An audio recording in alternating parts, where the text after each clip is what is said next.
Are you ready to play a civ that just spews villagers out left, right, and center? Really sort of economic-centric civilization, and one that's been around since the dawn of time. Of course, it is the mighty British Empire. Let's do it. Hey ladies and gents, welcome to the battlefield, and without further ado, we're going to be hitting that play button. So we're going to be looking at, of course, the British standard build order, mainly on a land map, 1v1 style here, and all you're going to need to do is collect your crates up first, pretty much like you do with every single civilization at the start, and you're going to be grabbing a couple of those villas to get your first hunt down. And the first thing you're going to be doing with the Brits is you're going to be building 2 houses. As easy as that. You're going to have the wood available to do it. You're going to build 2 houses. Easy as that. Now, there are some slight variations depending on what treasures you get and stuff like that. But as I've always said in these sort of build orders as I do, I'm going to be assuming that I take no treasures. So I'm not taking any treasures in this. You may get some healthy wood or gold treasures that may help you. If you do get that and you do have the potential to do it, you can also chop a little bit and build a market and get hunting dogs as well in Age 1. Very, very greedy, but you can do it. But in this instance, we're just going to be building the 2 houses. Now, with Brits, of course, the unique thing with them is every time you build a manor house, a villager will spawn out of it. They do cost more. They cost 135 wood, but it will spawn a settler. And you can see here, I'm just using one of them to pull in the second hunt here. Really important with the Brits, guys. Really, really important to get good herding. You know, that is one of the things that if you're playing against a British player, you want to take map control and you want to stop them from being able to get any hunts and really starve their economy. So if you're playing as Brits, it's very, very important that you bring those hunts in as soon as possible, and that is exactly what I'm doing here. And all you need to do is, after you built these 2 manor houses, is pretty much just gather food, and you're going to be getting your first card very shortly, and that's it. You're ready to then eventually get into Age 2, and what you're going to be looking for is to have a total of 17 villagers when you get 800 food. Okay, so the 3 villager card is just about to come in now. We're getting closer at 600 food. Just always make sure to keep with the herding, as I mentioned, and you're going to be ready to get your first stage up, your politician, and that is going to be the governor. Now, the governor is pretty much used like 90% of the time now, I think, and that is going to give you a outpost and 200 gold. Now, there's many ways that you can do this. Of course, there's many slight variations you can do. It all depends on, as I've always mentioned in other videos, it depends on the civilization you're playing against, the map maybe as well. But what we're going to say here is when you go for the outpost and 200 gold, when you go for the governor age up, we're going to be putting it into the mid map. We're going to be putting it around here of the map. And we're going to be trying to secure more of the map as well, because it's very important, as I said, for Brits to have their hunts. So we're going to try and go for a little bit of an aggressive opening, not a super rush, but we're going to be going for more of an aggressive opening, getting our outpost down, and we're going to be building a barracks as well.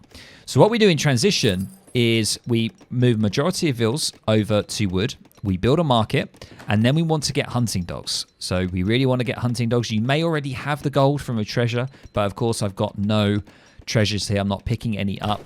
So I've just mined a bit of gold here, and I've just grabbed myself hunting dogs. Now remember, you get 200 gold when you get into Age 2. You collect 200 gold. So we don't need to focus too much on that, because what you're going to be making sure that you do when you chop wood is you're going to be thinking about what you need it for. So you need wood for a barracks, you need it for a market, you need it for hunting dogs, and also steel traps. So those 4 things require a lot of wood. And just to break that down, you have the 200 wood for the barracks, you have the 100 for the market itself, 50 for hunting dogs, and then 125 for steel traps. So that's 175, that's 375, 475. So it's a total of 475 wood that you kind of want to see if you can gather between Age 1 and 2. Now, it's not going to be 100% crisp. Of course it's not, but that's why we need a lot of vills still on wood to make sure that we can get those eco upgrades in.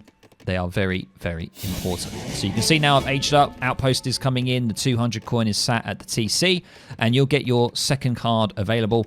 And the one that we're going to be going for is 700 wood. I don't know why I said 5 villagers. It's not 5 villagers. It's 700 wood.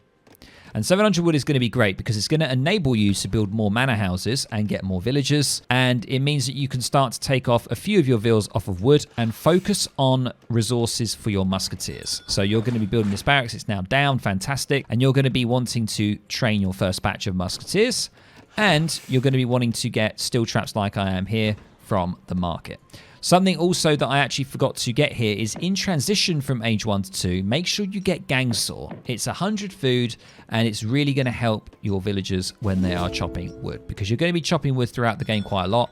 You're going to be maximizing your manor houses to get as many villagers out, so it's a good upgrade to go for.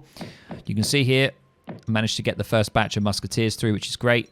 Sometimes it is going to be a bit tricky. I'm not going to lie to you guys. A lot of people do say that Brits are very easy to play, but because you're building all of these manor houses and you're getting all of these villager cards and villager shipments, you're going to have an abundance of settlers or villagers that it's going to be tricky for you to try and manage them all. And also to try and keep your hunts in and stuff like that. So there's a real big macro effort with this civilization. They are a very economic sort of centric civ. So it's going to take time, especially if you're being pressured as well. So if you're being pressured in a 1v1 situation, it's going to be even more difficult. So just bear that in mind. Sometimes you're not going to be able to always get a villager in queue all the time. That's okay. Just always try and think of villager and musketeer. Make sure there's a musketeer in queue. Make sure there's a villager in queue. And you'll be fine. You can see here, I actually got this wood stacked up for a little bit too long. So I need to start building some manor houses, and I sort of just completely forget about the wood here for some reason, but you want to use this wood, as I mentioned, to start getting houses. You can see here I'm starting to line those houses up, and immediately all of my wood is gone. Just as quick as that, it's gone. So that's something that you want to do. And then after that, you want to kind of focus a few villagers over to wood. So you want to kind of balance your macro out a little bit. You want to then start having a couple of villas, maybe 4 or 5 on wood, so you can have that steady income of manor houses. So you can see here, I am actually going to grab a treasure here. A little bit naughty, but I'm going to grab 70 coin here. Make sure to always do this, guys. If you've got some units out on the field and there's some treasures around you, make sure to use your units and get them. So we can see now my next card, my third card is going to be 5 settlers. So we're just improving upon the eco. That's what we're doing. We're going for the 5 settlers. We're getting our gang saw in. We unfortunately didn't get a full batch of musketeers there, but you can see the macro kind of is sort of like 4 or 5 on coin, so you can continue with your musketeer production. And then you want a few, maybe 4 or 5 again on wood, and then you want the rest on food. That's kind of the macro split that you kind of want to do when you're in age 2. So you can see I've got a batch of musketeers ready to go. Got my 5 settlers coming in. I'm going to try and get the full batch here again. Going to be a little bit... I'm just going to make 4, I think. I'm just going to be a little bit low there on one of them. And you can see I've got a little bit too much on food, so I need to spread some over to wood, but that's okay. I am also, by the way, guys, I'm also sort of getting back into playing Brits myself as well. So I have read various guides, and I've sort of trialed run this a fair few times to try and give you an idea and visualize what a quote-unquote standard build order is for the Brits. So I hope you guys enjoy this, and I hope it is informative for you. You can see, just make sure to try and keep your herd in as much as possible. And also you can see here, I'm grabbing the herd here that was near the outpost. So that's a really good thing to do, so you get that map control. And then the next card, I'm actually going to go for a unit shipment. And this is really good if you want to go for a timing attack. So if you're feeling good and you want to go for a good solid timing attack, going for a unit shipment now would be great. And I'm going for the 6 longbowmen. So there could be an option. You could go even greedier and you could go for 600 wood. And then you could build further manor houses, but instead I'm choosing to go for a longbow shipment. And I'm also getting my final sort of upgrade, my placer mines upgrade now, because I have that available. And this is really good. Like, there's many things that you can do with Brits at this point. You can go for another Rax. You can go for some longbow production, so you can switch it up. You can take a few off gold, put more on wood, go for longbows. You can put stables down. You can go for Muscus in H2. You can stay longer in H2. You can decide that you want to go 700 coin next and you want to age up. So you want to do a bit of aggression, then you want to age up. Off the back of that, you want to go into H3. So there's so many different options you can do at this point, but this is kind of the stage that you want to get at. And as I said, you don't always have to do this. You don't always have to put this, like if you're against Russia, for example, they're probably going to do this, so you probably don't want to. You probably want to put it defensive. It's entirely up to you. If you're not too confident, then maybe just put it defensively. Have your barracks and your outpost maybe around here, for example. Try and grab the hunt. Many different options that you can do. But that is pretty much it. We're already coming up to the 10-minute mark, and that's kind of where I want to leave it for this kind of opening. So I hope this was useful. It does take a while to get used to. It's the macro element. You know, we're at 41 villagers already. We're not even 10 minutes in.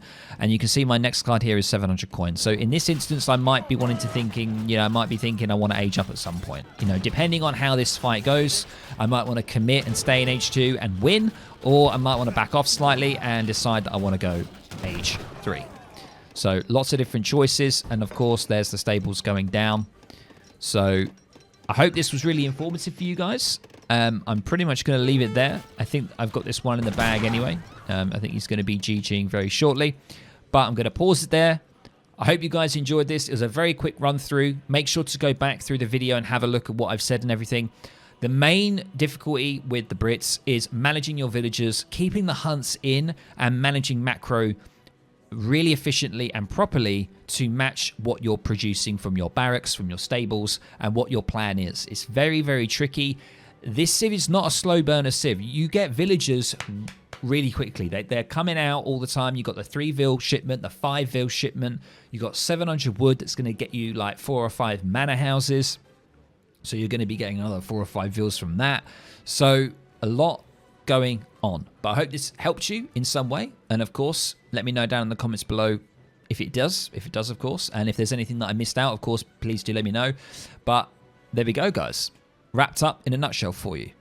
So ladies and gents, I hope you really enjoyed that sort of quick, nice, short and snappy run through for a nice standard build order for the Brits. And I've got to say, this is pretty much the go-to of what the majority of people are doing. There's obviously slight variations, as I've mentioned, but I hope this gives you some idea and also encourages you to give this civ a go if you haven't already. And of course, as I mentioned, let me know down in the comments below what you think about it if you've tried it out. And of course, I'll catch you in the next video or the next stream. And if you enjoyed it, make sure to drop a like. It really, really helps. All right, guys, I'll catch you later.